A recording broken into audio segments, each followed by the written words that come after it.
आशा करता हूं आप सब बहुत अच्छे होंगे। मेरा नाम है सिद्धांत अग्निहोत्री, स्टडी ग्लोस पे आपका बहुत बहुत स्वागत है। दोस्तों, यहाँ पे थोड़ा टसल हमको देखने को मिल रहा है।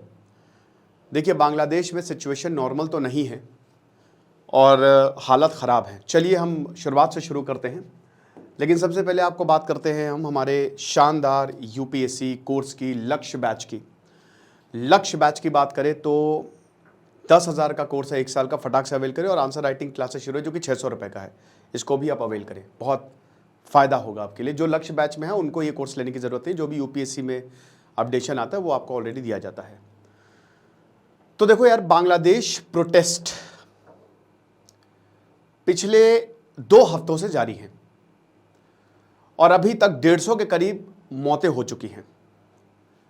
कहानी ये है सिंपल सी कि रिजर्वेशन, आरक्षण, इसके बारे में हमने कई बार बात की है कि बांग्लादेश में आरक्षण जो है, जिनको नहीं पता मैं फिर से बता दे रहा हूं, और जिनको पता है वो स्किप कर सकते हैं, जिन्होंने पहले वीडियो देखा है ये वाला पोर्शन।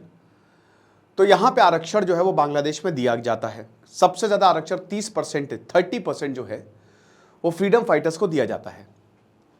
ये शेख मुजीबुर रहमान लाए थे और 1976 में इसको, जैसे शेख मुजीबुर रहमान की मौत हुई उसको बंद कर दिया।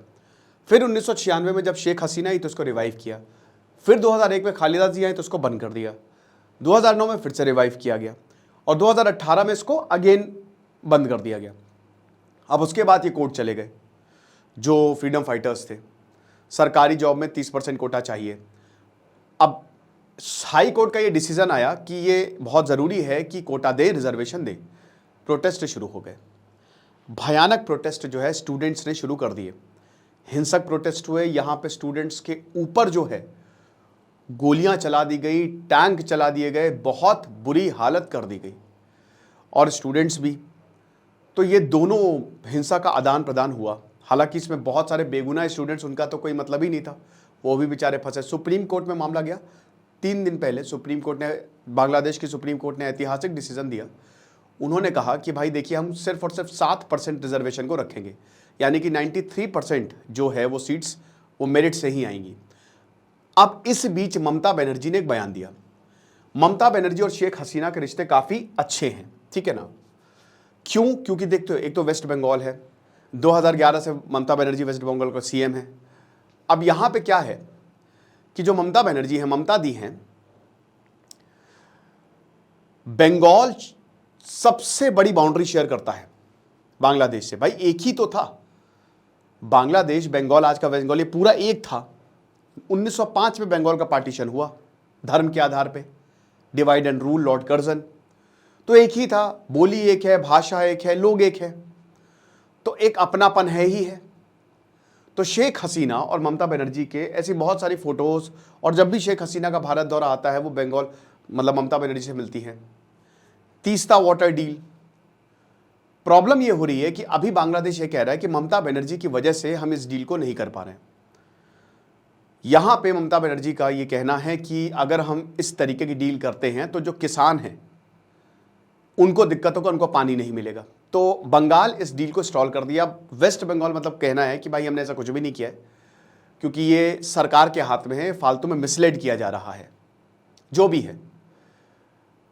अब क्या है कि जब ये प्रोटेस्ट हुए तो ममता बनर्जी ने एक बयान दिया, बोला कि देखिए वैसे तो मैं इस पर नहीं बोलना चाहूंगी, लेकिन क्योंकि ये यूनियन ऑफ इंडिया, भारत का इशू है, मतलब केंद्र उस पर फैसला लेगी, लेकिन अगर बांग्लादेशी आएंगे और हमारा दरवाज़ा खटखटाएंगे तो हम उनको शरण देंगे, हम सोचेंगे नहीं, क्योंकि यही हम करते आए हैं और हमारी संस्कृति भी यही है, हम शरण देंगे। स्ट्रॉन्ग प्रोटेस्ट बांग्लादेश की तरफ से आया है। बांग्लादेश के जो फॉरेन मिनिस्टर है हसन महमूद ने पहले बोला कि इस तरीके के कमेंट्स बिल्कुल भी एक्सपेक्टेड नहीं है, ये कन्फ्यूजन क्रिएट करेंगे, मिसलेड। लेकिन एक बहुत बड़ी यहाँ पे हाई कमिश्नर ने ये तक बोला है कि अगर ऐसा ममता बनर्जी बोलेगी ना तो आतंकवादी आ सकते हैं, शरणार्थी के रूप में आतंकवादी या ऐसे लोग जो कि खतरनाक है वो पनाह ले सकते हैं। समझ रहे? तो इस पे स्ट्रॉन्ग प्रोटेस्ट बांग्लादेश ने इस बात पे किया है।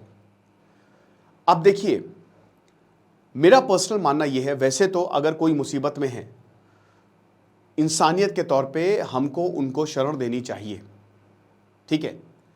लेकिन कई बार ऐसा होता है कि शरण तो हम दे देते हैं, लेकिन उसमें कुछ ऐसे लोग भी शरारती तत्व आ जाते हैं जो कि दिक्कत पैदा करते हैं। ठीक है, एनआरसी का पूरा मुद्दा ऐसा ही हुआ। 1971 में जब इंडिया बांग्लादेश की वॉर हुई, बहुत सारे बांग्लादेश के लोग आ गए कहां पे, आसाम में।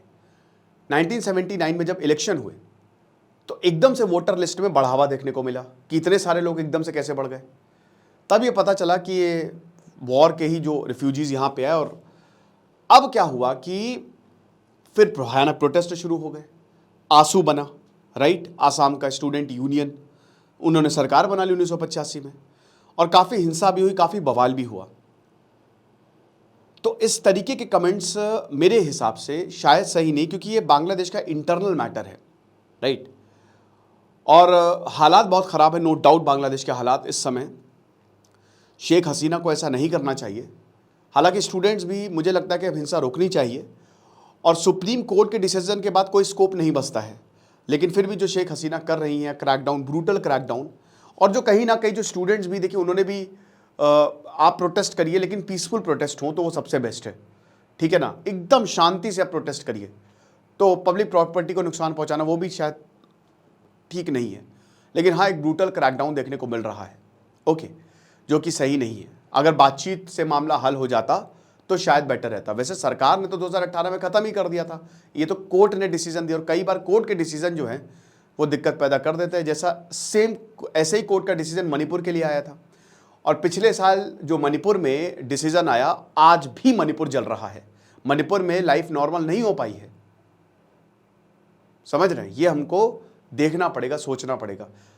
ऐसे कमेंट से थोड़ा सा हमको दूर रहना चाहिए, क्योंकि जब जब भारत ने दूसरों के मैटर में हस्तक्षेप किया है तब तक हमको बहुत ज़्यादा नुकसान उठाना पड़ा है, ओके।